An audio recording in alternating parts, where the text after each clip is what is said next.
Hi అండి. First green పెసర్ని నైటే నానపెట్టుకోవాలి. తర్వాత ఒక బౌల్లోకి 1 గ్లాస్ దాకా బియ్యం తీసుకొని వాటర్ పోసి హాఫ్ అన్ అవర్ పాటు నానపెట్టుకోవాలి. నెక్స్ట్ ఒక మిక్సీ జార్లోకి కొంచెం కొత్తిమీర, పుదీనా, అలాగే ఒక 3 పచ్చిమిర్చి, 2 లవంగాలు, దాల్చిన చెక్క, కొంచెం సాల్ట్ వేసి మెత్తగా పేస్ట్ చేసుకోవాలి. ఇప్పుడు కుక్కర్లోకి 2 లేదా 3 టేబుల్ స్పూన్ దాకా ఆయిల్ వేసి వేడయ్యాక ఒక బిర్యానీ ఆకు, ఆనియన్ వేసి ఫ్రై చేసుకోవాలి.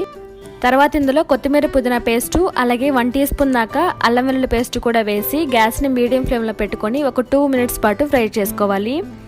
నెక్స్ట్ ఇందులో గ్రీన్ పెసర్ కూడా వేసి మిక్స్ చేసుకోవాలి.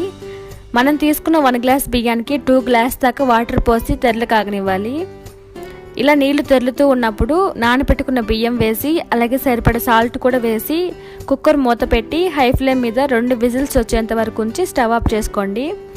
ఈ రైస్ని వేడివేడిగా సర్వ్ చేసుకొని తింటే సూపర్ టేస్టీగా ఉంటుంది. Thanks for watching.